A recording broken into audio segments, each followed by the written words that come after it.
ओम श्री विष्णवे नमः। नमस्कार भक्तों, स्वागत है आपका आपके अपने चैनल शर्वरी के कथारंग में। भगवान श्री हरि विष्णु और माता लक्ष्मी का आशीर्वाद आप पर और आपके संपूर्ण परिवार पर सदा सर्वदा बना रहे और कार्तिक मास महात्म्य को सुनने का पूर्ण पुण्य फल भगवान श्री हरि विष्णु आपको प्रदान करे। प्रिय भक्तों, आज से प्रतिदिन नियम से हमारे इस चैनल पे प्रतिदिन कार्तिक मास महात्म्य की कथाएं सुनेंगे। नैमिषारण्य तीर्थ में श्री सूत जी ने 88,000 शौनकादि ऋषियों से कहा, अब मैं आपको कार्तिक मास की कथा विस्तार पूर्वक सुनाता हूँ, जिसका श्रवण करने से मनुष्य के सभी पाप नष्ट हो जाते हैं और अंत समय में वैकुंठ धाम की प्राप्ति होती है। सूत जी ने कहा, श्री कृष्ण जी से अनुमति लेकर देवर्षि नारद के चले जाने के पश्चात सत्यभामा प्रसन्न होकर भगवान श्री कृष्ण से बोली, हे प्रभु, मैं धन्य हुई, मेरा जन्म सफल हुआ। मुझ जैसी त्रैलोक्य सुंदरी के जन्मदाता भी धन्य है, जो आपकी 16,000 स्त्रियों के बीच में आपकी परम प्यारी पत्नी बनी। मैंने आपके साथ नारद जी को वह कल्प वृक्ष आदि पुरुष विधि पूर्वक दान में दिया, परंतु वही कल्प वृक्ष मेरे घर लहराया करता है। यह बात मृत्युलोक में किसी स्त्री को ज्ञात नहीं है। हे त्रिलोकीनाथ, मैं आपसे कुछ पूछने की इच्छुक हूँ। आप मुझे कृपया कार्तिक महात्म्य की कथा विस्तार पूर्वक सुनाइए, जिसको सुनकर मेरा हित हो और जिसके करने से कल्प पर्यंत भी आप मुझसे विमुख न हो। सूत जी आगे बोले, सत्यभामा के ऐसे वचन सुनकर श्री कृष्ण ने हंसते हुए सत्यभामा का हाथ पकड़ा और अपने सेवकों को वही रुकने के लिए कहकर विलास युक्त अपनी पत्नी को कल्प वृक्ष के नीचे ले गए। फिर हंसकर बोले, हे प्रिय, 16,000 रानियों में से तुम मुझे प्राणों के समान प्यारी हो। तुम्हारे लिए मैंने इंद्र एवं देवताओं से विरोध किया था। हे कांते, जो बात तुमने मुझसे पूछी है उसे सुनो। एक दिन मैंने तुम्हारी इच्छा पूर्ति के लिए गरुड़ पर सवार होकर इंद्रलोक जाकर कल्प वृक्ष मांगा। इंद्र द्वारा मना किए जाने पर इंद्र एवं गरुड़ में घोर संग्राम हुआ और गौलोक में भी गरुड़ जी गौओं से युद्ध किया। गरुड़ की चोंच से उसके कान एवं पूंछ कटकर गिरने लगे, जिससे 3 वस्तुएं उत्पन्न हुई। कान से तंबाकू, पूंछ से गोभी और रक्त से मेहंदी बनी। इन तीनों का प्रयोग करने वाले को मोक्ष नहीं मिलता। तब गौओं ने भी क्रोधित होकर गरुड़ पर वार किया, जिससे उनके 3 पंख टूटकर गिर गए।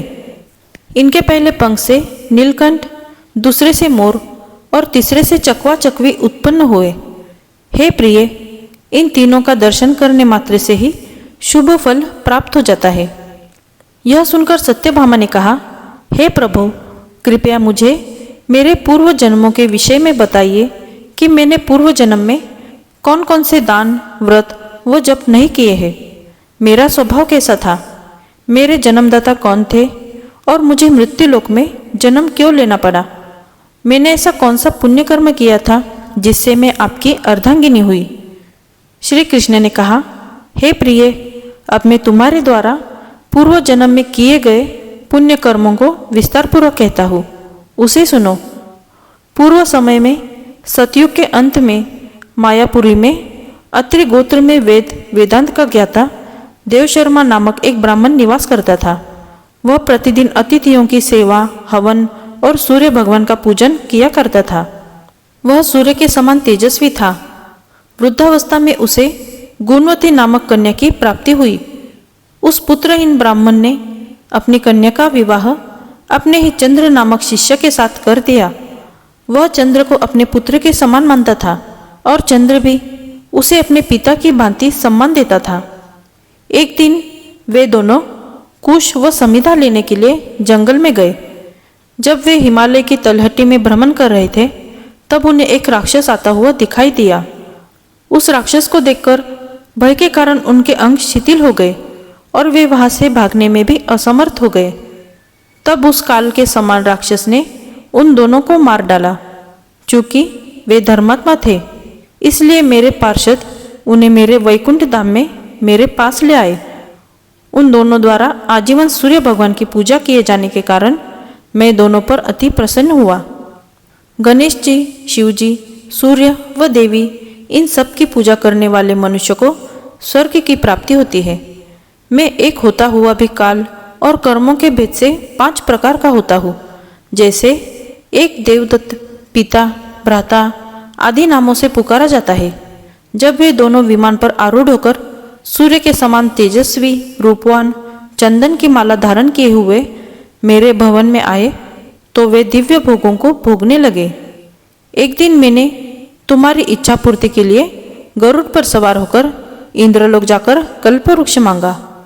भगवान श्री कृष्ण आगे बोले, हे प्रिय, जब गुणवती को राक्षस द्वारा अपने पति एवं पिता के मारे जाने का समाचार मिला तो वह विलाप करने लगी। हाँ नाथ, हाँ पिता, मुझको त्याग कर तुम कहाँ चले गए? मैं अकेली स्त्री तुम्हारे बिना अब मैं क्या करूं? अब मेरे भोजन, वस्त्र आदि की व्यवस्था कौन करेगा? घर में प्रेम पूर्वक मेरा पालन पोषण कौन करेगा? मैं कुछ भी नहीं कर सकती। मुझ विधवा की कौन रक्षा करेगा? मैं कहाँ जाऊँ? मेरे पास तो अब कोई ठिकाना भी नहीं रहा। इस प्रकार विलाप करते हुए गुणवती चक्कर खाकर धरती पर गिर पड़ी और बेहोश हो गई। बहुत देर बाद जब उसे होश आया तो वह पहले की ही भांति करुण विलाप करते हुए शोक सागर में डूब गई। कुछ समय के पश्चात जब वह संभली तो उसे ध्यान आया कि पिता और पति की मृत्यु के बाद मुझे उनकी क्रिया करनी चाहिए जिससे उनकी गति हो सके। इसलिए उसने अपने घर का सारा सामान बेच दिया और उससे प्राप्त धन से उसने अपने पिता एवं पति का श्राद्ध आदि कर्म किया। तत्पश्चात वह उसी नगर में रहते हुए आठों भगवान विष्णु की भक्ति करने लगी। उसने मृत्यु पर्यंत तक नियम पूर्वक सभी एकादशियों का व्रत और कार्तिक महीने में उपवास एवं व्रत किए। हे प्रिय, एकादशी और कार्तिक व्रत मुझे बहुत ही प्रिय है। इनसे मुक्ति, भुक्ति, पुत्र तथा संपत्ति प्राप्त होती है। कार्तिक मास में जब तुला राशि पर सूर्य आता है तब ब्रह्म मुहूर्त में उठकर स्नान करने व व्रत या उपवास करने वाले मनुष्य मुझे बहुत प्रिय है, क्योंकि यदि उन्होंने पाप भी किए हो तो भी स्नान व व्रत के प्रभाव से उन्हें मोक्ष प्राप्त हो जाता है। कार्तिक में स्नान, जागरण, दीपदान तथा तुलसी के पौधे की रक्षा करने वाले मनुष्य साक्षात भगवान विष्णु के समान है। कार्तिक मास में मंदिर में झाड़ू लगाने वाले, स्वस्तिक बनाने वाले तथा भगवान विष्णु की पूजा करने वाले मनुष्य जन्म मरण के चक्कर से छुटकारा पा जाते हैं। यह सुनकर गुणवती भी प्रतिवर्ष श्रद्धापूर्वक कार्तिक का व्रत और भगवान विष्णु की पूजा करने लगी। हे प्रिय, एक बार उसे ज्वर हो गया और वह बहुत कमजोर भी हो गई। फिर भी वह किसी प्रकार गंगा स्नान के लिए चली गई। गंगा तक तो वह पहुंच गई, परंतु शीत के कारण वह बुरी तरह से कांप रही थी। इस कारण वह शिथिल हो गई। तब मेरे दूत उसे मेरे धाम ले आए। तत्पश्चात ब्रह्मा आदि देवताओं की प्रार्थना पर जब मैंने कृष्ण का अवतार लिया तो मेरे गण भी मेरे साथ इस पृथ्वी पर आए, जो इस समय यादव है। तुम्हारे पिता पूर्व जन्म में देव शर्मा थे तो इस समय सत्राजित है। पूर्व जन्म में चंद्र शर्मा जो तुम्हारा पति था वह डाकू है, और हे देवी, तू ही वह गुणवती है। कार्तिक व्रत के प्रभाव के कारण ही तू मेरी अर्धांगिनी हुई है। पूर्व जन्म में तुमने मेरे मंदिर के द्वार पर तुलसी का पौधा लगाया था। इस समय वह तेरे महलों के आंगन में कल्प वृक्ष के रूप में विद्यमान है। उस जन्म में जो तुमने दीपदान किया था उसी कारण तुम्हारी देह इतनी सुंदर है और तुम्हारे घर में साक्षात लक्ष्मी का वास है। चूंकि तुमने पूर्व जन्म में अपने सभी व्रतों का फल पति स्वरूप विष्णु को अर्पित किया था, उसी के प्रभाव से इस जन्म में तुम मेरी प्रिय पत्नी हुई हो।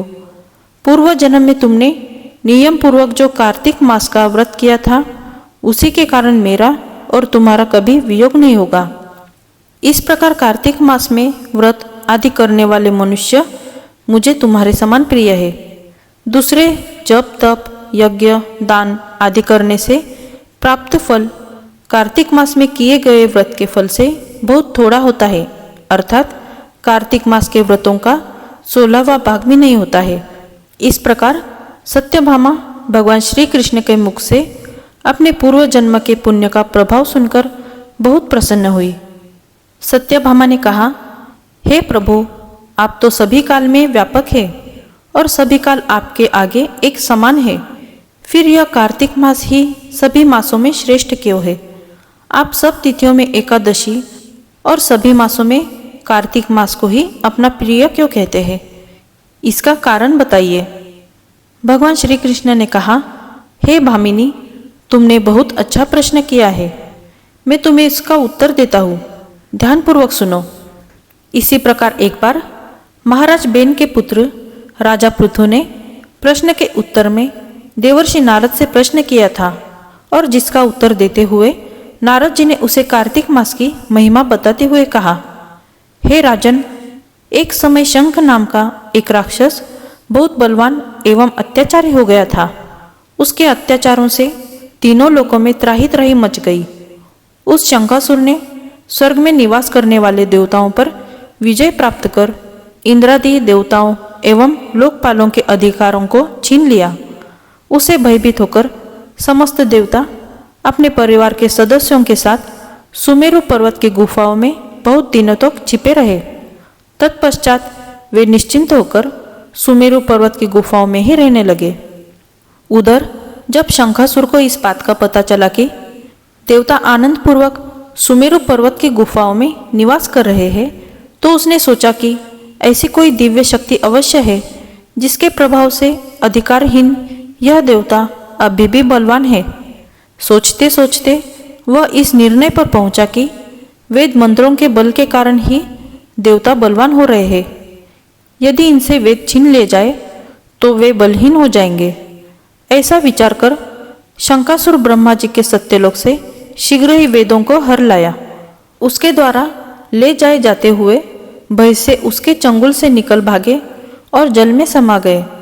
शंखासुर ने वेद मंत्रों तथा बीज मंत्रों को ढूंढते हुए सागर में प्रवेश किया, परंतु न तो उसको वेद मंत्र मिले और न ही बीज मंत्र। जब शंखासुर सागर से निराश होकर वापिस लौटा तो उस समय ब्रह्मा जी पूजा की सामग्री लेकर सभी देवताओं के साथ भगवान विष्णु की शरण में पहुंचे और भगवान को गहरी निद्रा से जगाने के लिए गाने बजाने लगे और धूप गंध आदि से बारंबार उनका पूजन करने लगे। धूप दीप नैवेद्य आदि अर्पित किए जाने पर भगवान की निद्रा टूटी और वह देवताओं सहित ब्रह्मा जी को अपना पूजन करते हुए देखकर बहुत प्रसन्न हुए तथा कहने लगे, मैं आप लोगों के इस कीर्तन एवं मंगलाचरण से बहुत प्रसन्न हूँ। आप अपना अभीष्ट वरदान मांगिए, मैं अवश्य प्रदान करूँगा।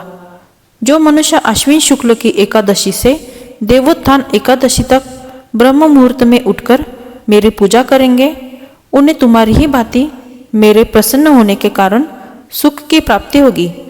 आप लोग जो पाद्य अर्घ्य आचमन और जल आदि सामग्री मेरे लिए लाए हैं, वे अनंत गुणों वाली होकर आपका कल्याण करेगी। शंखासुर द्वारा हरे हारे गए संपूर्ण वेद जल में स्थित है। मैं सागर पुत्र शंखासुर का वध करके उन वेदों को अभी लाए देता हूँ। आज से बीज मंत्र और वेदों सहित मैं प्रतिवर्ष कार्तिक मास में जल में विश्राम किया करूँगा। अब मैं मत्स्य का रूप धारण करके जल में जाता हूँ। तुम सब देवता भी मुनीश्वरों सहित मेरे साथ जल में आओ। इस कार्तिक मास में जो श्रेष्ठ मनुष्य प्रातःकाल स्नान करते हैं, वे सब यज्ञ के अवभृत स्नान द्वारा भली भांति नहा लेते हैं। हे देवेंद्र, कार्तिक मास में व्रत करने वालों को सब प्रकार से धन पुत्र पुत्री आदि देते रहना और उनकी सभी आपत्तियों से रक्षा करना। हे धनपति कुबेर, मेरी आज्ञा के अनुसार तुम उनके धन धान्य की वृद्धि करना, क्योंकि इस प्रकार का आचरण करने वाला मनुष्य मेरा रूप धारण करके जीवन मुक्त हो जाता है। जो मनुष्य जन्म से लेकर मृत्यु पर्यंत विधि पूर्वक इस उत्तम व्रत को करता है, वह आप लोगों का भी पूजनीय है। कार्तिक शुक्ल पक्ष की एकादशी तिथि को तुम लोगों ने मुझे जगाया है, इसलिए यह तिथि मेरे लिए अत्यंत प्रीतिदायिनी और माननीय है। हे देवताओं, यह दोनों व्रत नियम पूर्वक करने से मनुष्य मेरा सानिध्य प्राप्त कर लेते हैं। इन व्रतों को करने से जो फल मिलता है वह अन्य किसी व्रत से नहीं मिलता। अतः प्रत्येक मनुष्य को सुखी और निरोग रहने के लिए कार्तिक माहात्म्य और एकादशी की कथा सुनते हुए उपयुक्त नियमों का पालन करना चाहिए। तो प्रिय भक्तों, अगले वीडियो में हम अगले अध्याय का श्रवण करेंगे। अगर ये वीडियो आपको पसंद आई हो तो इस वीडियो को लाइक, शेयर और हमारे चैनल को सब्सक्राइब कीजिए। जल्दी मिलते हैं अगले वीडियो में। तब तक धन्यवाद।